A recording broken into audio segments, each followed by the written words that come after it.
ঈদ মানে জুমা, মাশহুদ মানে আরাফা। কোরআনের মধ্যে আল্লাহ পাক এই আরাফার দিনকে কেন্দ্র করে শপথ করেছেন। নিঃসন্দেহে আল্লাহ যে বিষয়টাকে নিয়ে শপথ করবেন এটা সবচেয়ে বেশি মূল্যবান জিনিসে অন্তর্ভুক্ত হয়, তাই নাকি? এটা বোঝার বাকি নেই, এই জিনিসটা আমাদের জন্য অনেক অনেক বেশি গুরুত্বপূর্ণ। আরেকটা ফজিলত হচ্ছে কাতাদা রাদিয়াল্লাহু আনহু, আবু কাতাদা রাদিয়াল্লাহু আনহু থেকে বর্ণিত আছে সহিহ মুসলিমের 1162 নম্বর হাদিসে নবী করিম সাল্লাল্লাহু আলাইহি ওয়াসাল্লাম বলেছেন, যে ব্যক্তি আরাফার দিনে সাওম রাখবে, রোজা রাখবে, হজ করতে এসেছে হাজি নয় এমন ব্যক্তি, হাজিদের জন্য নয়, বাইরে যারা আছে আমরা তাদের জন্য, যে ব্যক্তি আজকের দিনে সাওম রাখবে তার পূর্ববর্তী 1 বছর এবং পরবর্তী 1 বছরের গুনাহ আল্লাহ পাক মাফ করে দিবেন ইনশাআল্লাহ তাআলা। আর এই দিনটাকে নিয়ে, রোজা নিয়ে অনেক কনফিউশন আমাদের মধ্যে চলে আসছে এখন, আজকে রাখবো না কালকে রাখবো ইত্যাদি। হাদিসের মধ্যে ইয়ামুল আরাফা শব্দ এসেছে, আরাফার দিনের সাওমের কথা এসেছে, ইয়ামুত তাসি বা নবম দিনের কথা আসে নাই। এটা নিয়ে যদিও বা উলামায়ে কেরামের মধ্যে ইখতিলাফ লক্ষ্য করা যাচ্ছে, সবচেয়ে বেস্ট ডিসিশন হচ্ছে আজকেও রাখি কালকেও রাখি, সিম্পল সলিউশন। আজকেও রাখেন, আগামী কালকেও রাখেন, ইনশাআল্লাহ আপনি পুরোটা নেকি পেয়ে যাবেন ইনশাআল্লাহ তাআলা। তবে আমার মত আজকের দিনে রোজা রাখাটাই আরাফার সাওম, এটা আমার ব্যক্তিগত মত। যদি এর সাথে কেউ দ্বিমত পোষণ করেন আমি তার সাথে যুদ্ধ করতে যাব না, ঠিক আছে? এরপর আসি, এই দিন একটা স্পেশাল আয়াত নাজিল হয়েছে আরাফার দিনে, স্পেশাল একটা আয়াত, সেটা হচ্ছে সূরা মাইদা 3 নম্বর আয়াত।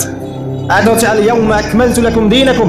নবী করিম সাল্লাল্লাহু আলাইহি ওয়াসাল্লাম বিদায় হজের ভাষণ দিলেন, আল্লাহর পক্ষ থেকে আয়াত নাজিল হলো, আল ইয়াউমা আকমালতু লাকুম দীনাকুম, আজকের দিনে আমি তোমাদের উপরে দ্বীন ইসলামটাকে কামেল করে দিলাম। কামেল মানে কি?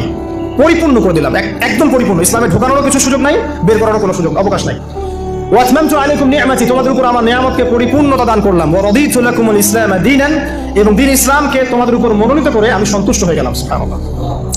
এটা কিন্তু একটা কনক্লুসিভ আয়াত, মানে দীর্ঘ 23 বছর নবী সাল্লাল্লাহু আলাইহি ওয়াসাল্লাম স্ট্রাগল করেছেন, দিন প্রচার করেছেন, প্রসার করেছেন, প্রতিষ্ঠা করেছেন।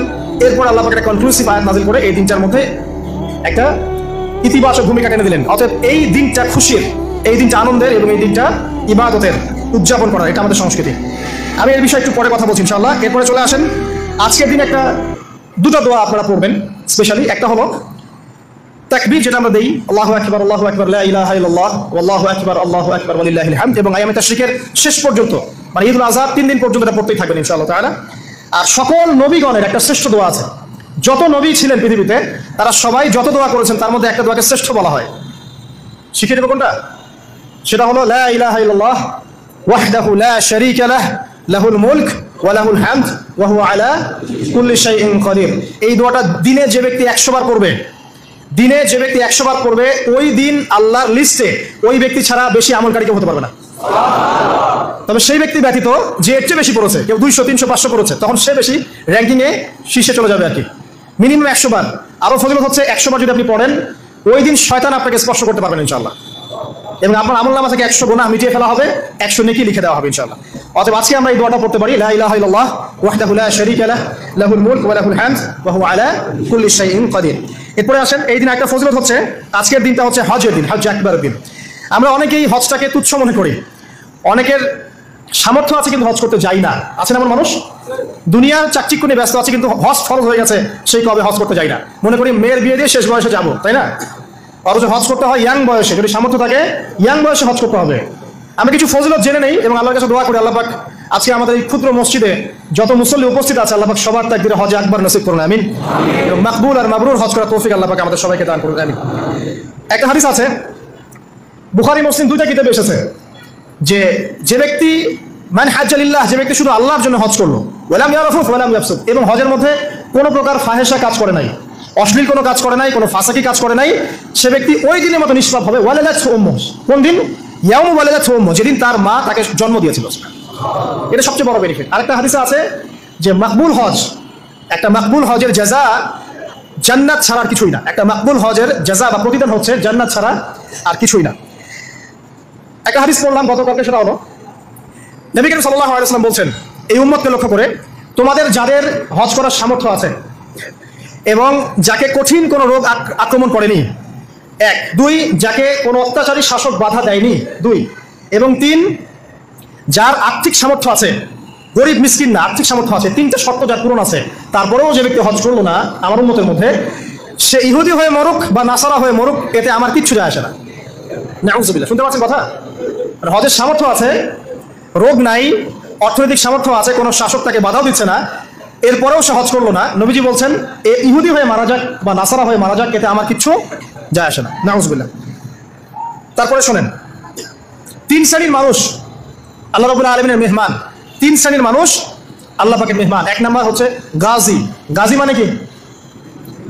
ইসলামের জন্য যুদ্ধ করেছে, অন্য কোনো জন্য নয়, দিন ইসলামের জন্য যুদ্ধ করেছে, বিজয় লাভ করেছেন, নাম কি? গাজী। এই ব্যক্তি আল্লাহর মেহমান। যেমন আবু বকর সিদ্দিক, ওমর, ওসমান, আলী রাদিয়াল্লাহু আনহুম, তারা ইসলামের জন্য যুদ্ধ করেছিলেন না, তারপর তারা জীবিত ছিলেন না, তারা তখন গাজী হিসেবে বেঁচেছিলেন। ঠিক আছে। 2 নাম্বার হচ্ছে মুআতামির, মানে ওমরাকারী, যে ব্যক্তি ওমরা করতে গিয়েছে সে আল্লাহর মেহমান। আর 3 নাম্বার যে হাজি, যে ব্যক্তি হজ করতে গিয়েছে সে আল্লাহ পাকের মেহমান। আমাদের একটা কর্তব্য আছে, এটা একটা হাদিস এসেছে, নবী করিম সাল্লাল্লাহু আলাইহি ওয়াসাল্লাম বলেছেন, ইদা লাকিতাল হাজ, যখন তুমি কোনো হাজির সাথে দেখা করবে, সাক্ষাৎ পাবে, ফাসাল্লিমু আলাইহি, তখন তাকে সালাম দিও, এবং তার সাথে মুসাফা করবে। তার সাথে কি করবে? মুসাফা করবে। এখন এক হাতে না 2 হাতেই তর্কে যাওয়ার দরকার নেই, মুসাফা করেন। এক হাতে পারলে এক হাতে করেন, 2 হাতে পারলে 2 হাতে করেন, এটা তর্ক করার দরকার নেই, মুসাফা করেন। ঠিক আছে।